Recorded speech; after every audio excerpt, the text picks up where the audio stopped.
$46,000. So roughly figuring about $50,000 to put in 6 additional lights out there. And with the additional traffic and whatnot, it would seem to be a good idea to do that.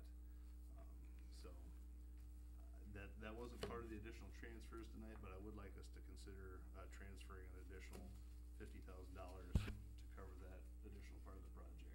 So if anybody, I mean, we talked about that at our SAS meeting last week, and we all thought it would seem like a good idea. And the SAS minutes you got those tonight, those are laying on the table, so that was something I would like us to consider as well with that project. And if we had any light questions, we got John here, we could even ask. So I don't know if anybody had any thoughts either way on that. I've heard horror stories about how South 150 used to be before they put the lights in along there, and how dark it was, and so that was before my time, obviously, but it's I'd hate to have another situation like that, I guess. Are you recommending we use TIF money for this? Yes. Yeah. Okay. Yeah. And we've transferred some of this TIF to the accounts we already have in place tonight. Right. We still have enough to cover this? Yep, because you may recall last week when I had $200,000 left to transfer for the first street curb and sidewalk project, and we actually only need to transfer over about 146. So we've got $53,000 extra within TIF that we could utilize for that. Are you ready for a motion on that? Yes, I would sir. make such a motion that the street lighting associated with 20th Avenue widening project be approved. I would second that. Okay, I have a motion by Engen. I have a second by Davis. All in favor? Aye. Opposed? Motion carries. Technically, it'll be a separate project that will be done at the same time. So. Let's go on to item 10. Discussion of proceeding with the First Street West Trail Project. Part of our discussion the other day at our Streets, Alley, Sidewalk Committee meeting was our Safe Routes to School application and the status of Safe Routes to School funding. And we've applied for Safe Routes to School for that First Street West Trail last year. We did not get funded, and now Safe Routes to Schools, as we know it, no longer exists. They've basically eliminated that funding source. They have incorporated some funding for Safe Routes to Schools within existing enhancement fund dollars, which that pot has also been reduced. So it's not only got less money, but it's also more competitive. So long story short, very difficult to get Safe Routes to School dollars.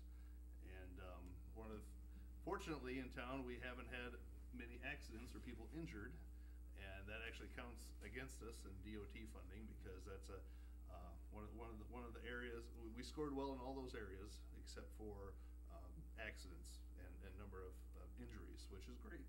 But unfortunately, it cuts into funding opportunities sometimes. So part of the discussion was do we want to look at just moving forward with this as a city project and certifying future TIF askings to move forward with that project, and just go ahead and do it ourselves as a city project. Apply for Safe Routes to Schools, see if we can get some additional funding, but if not, moving forward with the project regardless. Steve, do you want to explain where the trail will be? When we Trail- say First Street West, that doesn't matter. Yes, absolutely. Trail would extend west on the south side. It currently terminates right at that alley by the little quilting shop by the elementary school. So the trail would continue on from that alley west on the south side and would continue until about McDonald's, is what we talked about. At least get them that far. 8-foot wide trail on the south side, and it'll be tight, but that was something that we reviewed last year, and there's enough room in there to get it done. But there's a lot of utilities to contend with, and that's why there isn't one there now. So.